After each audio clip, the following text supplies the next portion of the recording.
누가 우리를 그리스도의 사랑에서 끊을 수 있겠습니까? 환난입니까? 공고입니까? 박해입니까? 굶주림입니까? 헐벗음입니까? 위협입니까? 또는 칼입니까? 성경에 기록한 바 우리는 종일 주님을 위하여 죽임을 당합니다. 우리는 도살당할 양과 같이 여김을 받았습니다. 한 것과 같습니다.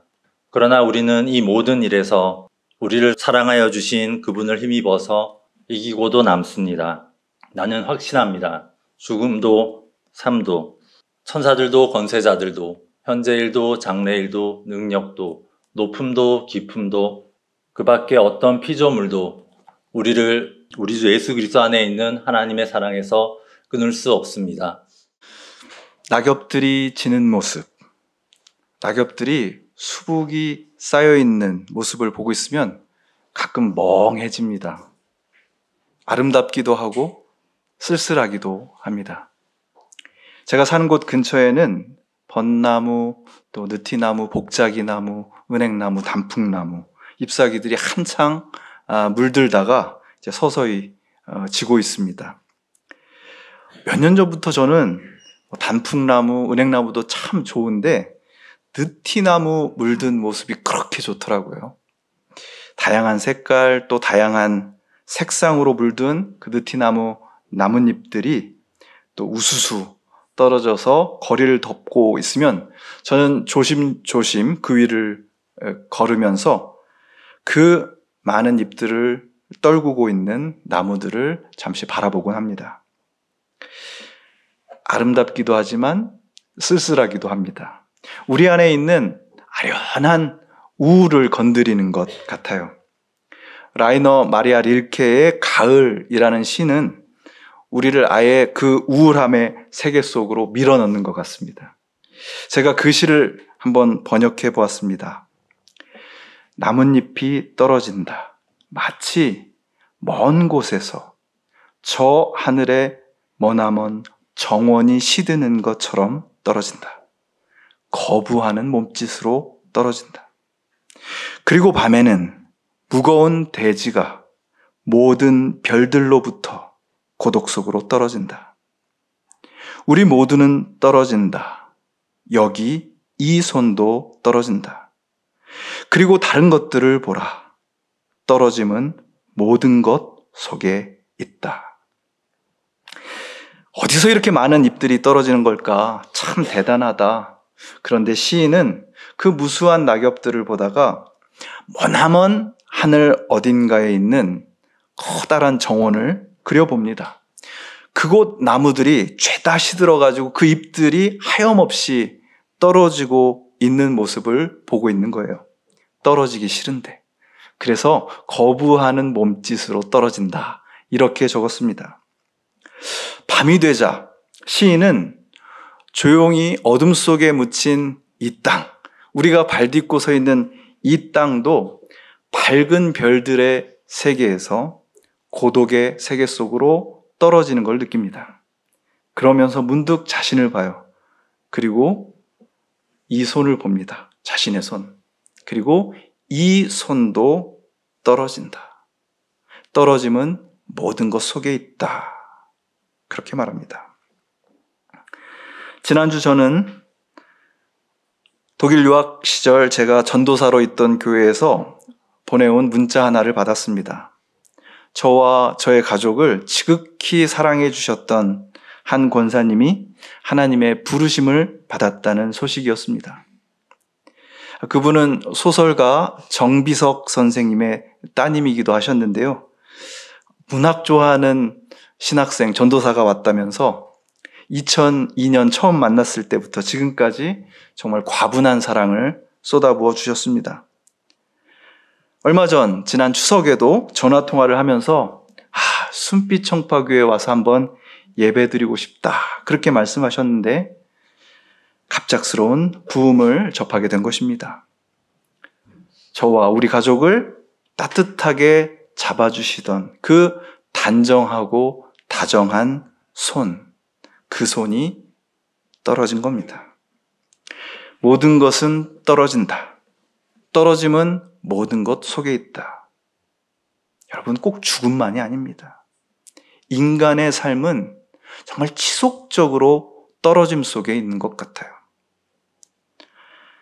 우리의 삶은 안전하게, 다정하게 연결되고 싶은 것들이 있잖아요.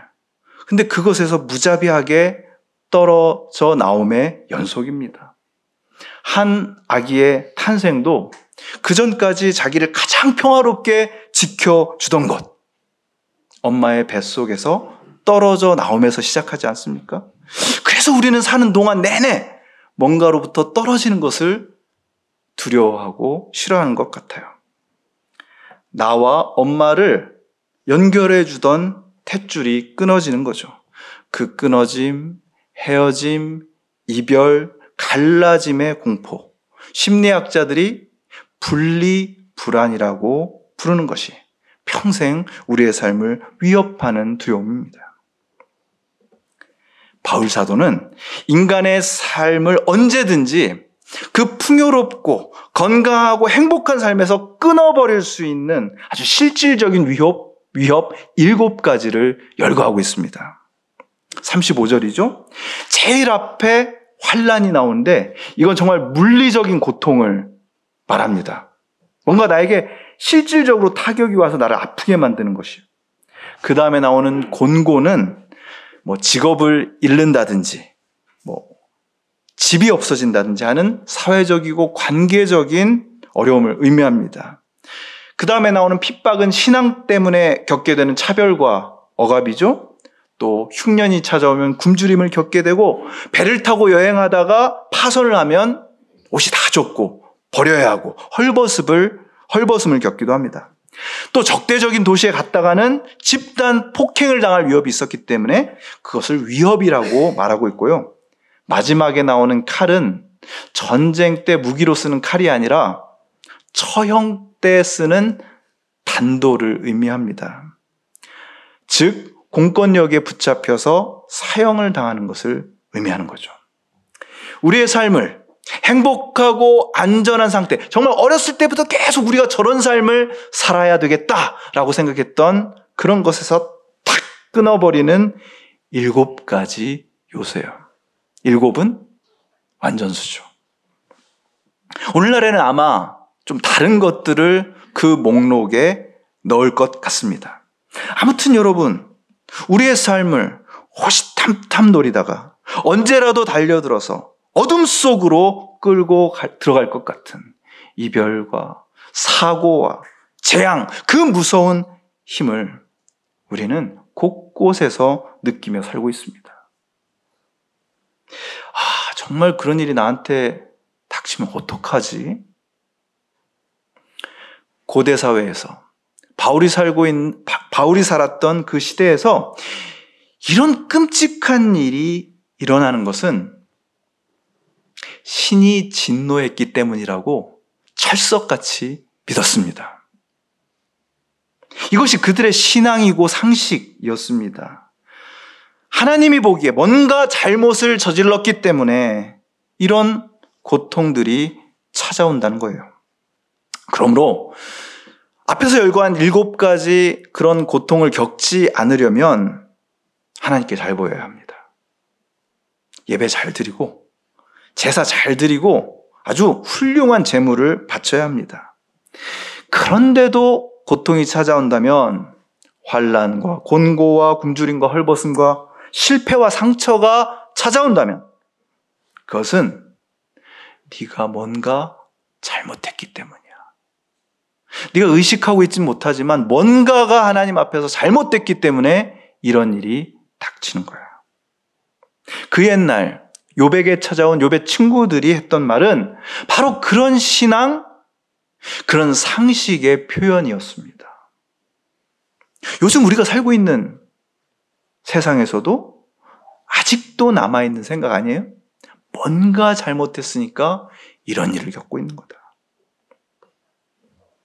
그러나 오늘 본문이 그토록 중요한 까닭은 바울 사도가 그 당시 사람들이 한 번도 의심해 본 적이 없는 이런 신념, 이런 신앙을 깨뜨리기 때문입니다.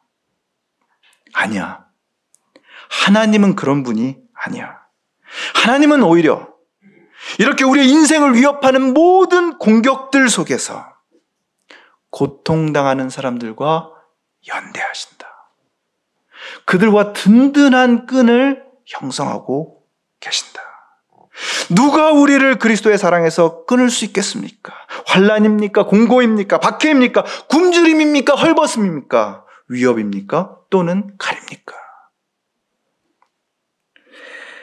고난은 어떤 것 때문에, 뭔가가 잘못됐기 때문에 겪는 것이라고 생각하는 사람들에게 바울은 아니, 어떤 것을 위해서 겪는 고난이 있다고 말합니다. 바로 그래서 구약에 있는 말씀, 시편 44편 22절의 말씀을 인용하고 있는 거예요. 성경에 기록한 바, 우리는 종일 주님을 위하여 죽임을 당합니다. 주님께 뭔가 잘못했기 때문에, 뭔가 밉보였기 때문에, 뭔가 내가 실수했기 때문에 죽임을 당하고 도살당할 영과 같이 여김을 받는 것이 아니라 주님을 위하여 고난을 당한다는 겁니다. 고난은 뭔가 잘못해서 겪게 되는 것 아니라 오히려 바로 그 고난 속에서 내가 살면서 한 번도 경험해보지 못한 놀라운 반전, 상상할 수도 없는 승리를 경험하게 된다는 거예요. 그러나 우리는 이 모든 일에서, 이 모든 고난과 역경과 아픔 속에서 우리를 사랑하여 주신 그분을 힘입어서 이기고도 남습니다. 할렐루야. 와, 이기고도 남는다. 혹은 넉넉히 이기느니라 라고 번역된 이 말은요, 성경 전체를 통틀어서 딱 한 번 나오는 표현입니다. 여러분, 이 이기고도 남음을 경험하시고 맛보시고 누리고 노래하는 여러분 되기를 축원합니다. 그러라고 사는 거예요? 그래야 사는 겁니다. 간신히 이기는 것이 아니라 나에게 언제든지 닥쳐올 수 있는 그 7가지 공격을 완전히 쓸어버리는 승리. 승리 너머의 영광스러운 승리를 말하고 있는 겁니다. 그런데 그 승리가 어디서 올까요? 얼마나 힘이 있어야지, 얼마나 능력을 갖춰야지 그런 승리를 경험할 수 있을까요? 근데 바울이 말하는 겁니다. 힘이 아니라 사랑에서 이 승리가 온다. 이 모든 일에서 우리를 사랑하는 그분을 통해서 그분으로 말미암아 그분을 힘입어 여러분 이것을 깨닫고 누리시고 승리 너머의 승리를 맛보는 삶 되시기를 간절히 축원합니다. 힘이 아니라 사랑이다. 사랑이 이긴다. 여러분 이걸 믿고 계십니까? 우리가 이걸 믿을 수가 있을까요? 이 물음에 대답하기 위해서 우리는 바울이 말하는 사랑, 아니 신약 성경 전체가 말하는 사랑이 뭔지를 헤아려 봐야 됩니다. 센티멘탈한 어떤 필링? 바울이 말하는 사랑은 그런 느낌이 아닙니다. 내가 좋으니까, 좋아하니까 그것을 내 쪽으로 끌어당겨 취하려고 하는 충동이 아닙니다. 바울이 말하는 사랑은요, 방향이 정반대예요. 좋으니까 내 쪽으로 끌어당기는 사랑이 아니라 내어주는 사랑입니다.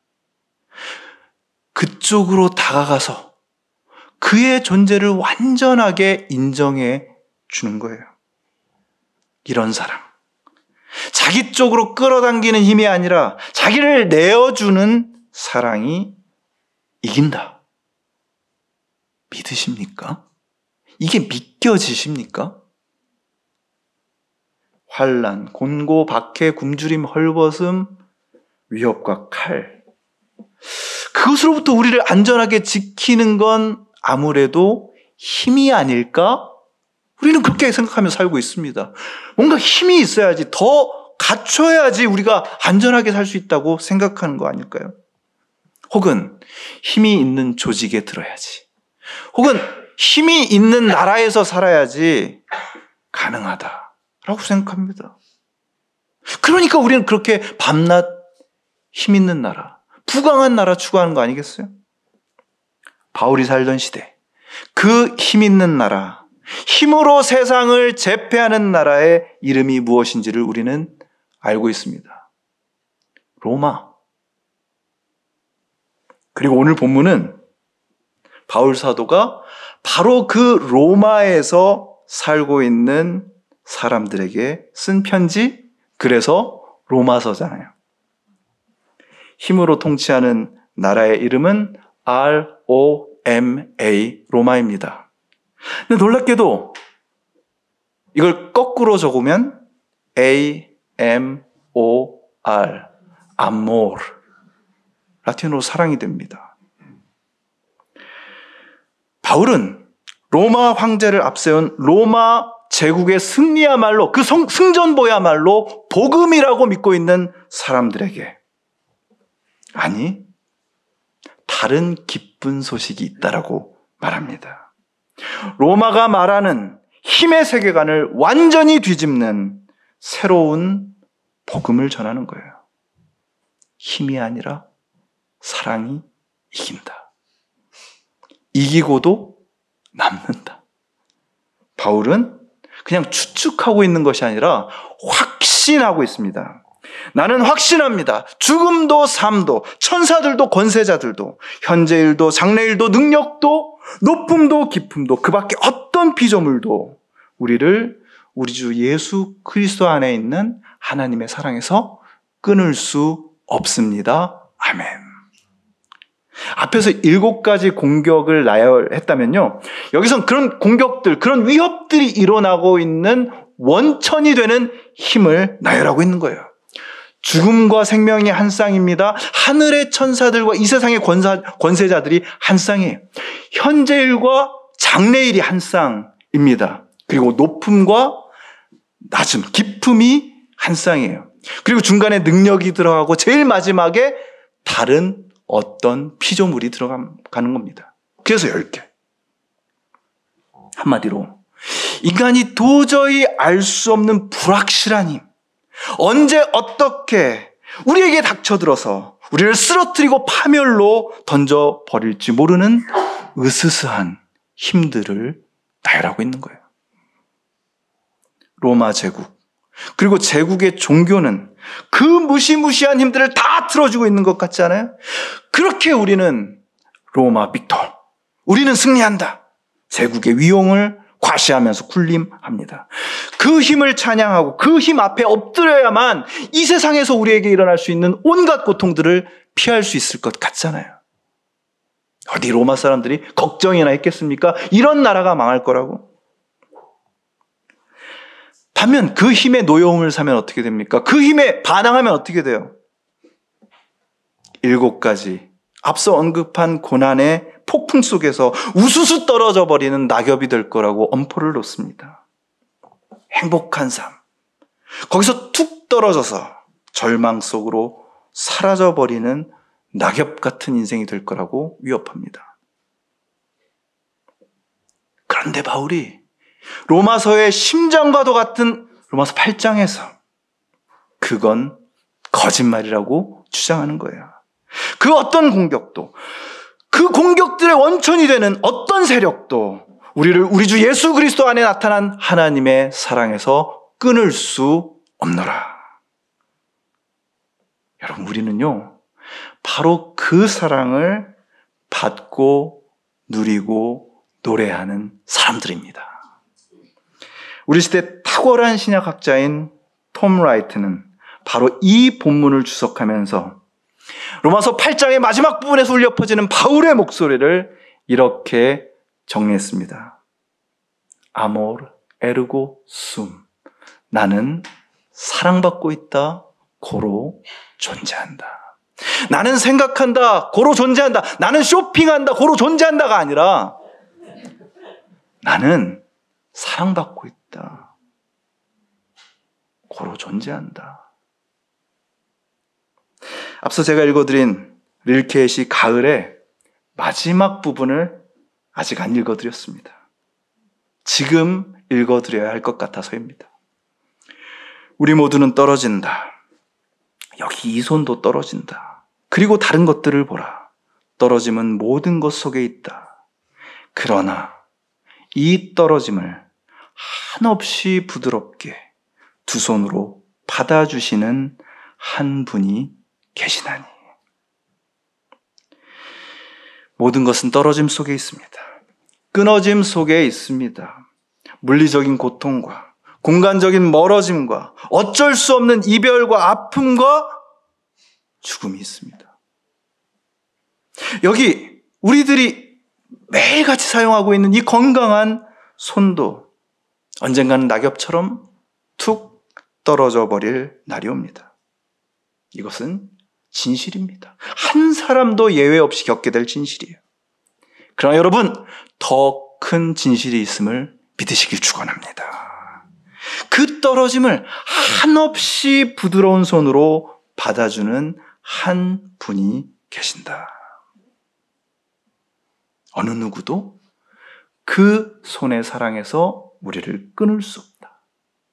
끊어진 것 같았지만, 끊어져서 영영 못 볼 것 같았지만, 허무한 허무 속으로 사라지는 것 같지만, 우리는 그분의 사랑의 손 안에 있습니다. 그분의 손 안에서만 우리는 연결되어 있습니다. 그 사랑이 있는 한 우리는 사라지지 않습니다. 기억하십시오. 나는 사랑받는다. 고로 존재한다. 거듭의 기도 드리시겠습니다. 풍요롭고 건강한 시간. 이런 삶을 살아서 행복하다라고 느낄 만한 그런 시간에서 툭 끊어져 버린, 떨어져 버린 우리의 삶은 끊을 절, 바랄 망, 절망의 밑바닥에 나뒹구는 낙엽과 같습니다. 또 그보다 더 깊은 허무의 낭떠러지로 사라져 버릴 것만 같은 두려움이 우리를 엄습할 때가 있습니다. 그러나 우리가 누굽니까? 이 모든 일에서 우리를 사랑하시는 그분을 힘입어 우리는 이기고도 남습니다. 온갖 이별과 떨어짐의 상처, 하염없는 눈물도 한없이 부드러운 손으로 받아주시는 주님의 사랑을 신뢰합니다. 그 어떤 힘도 우리를 그 사랑에서 끊을 수 없음을 알고 누리고 노래하게 하옵소서. 끊을 수 없는 그 사랑, 예수 그리스도의 이름으로 기도합니다. 아멘.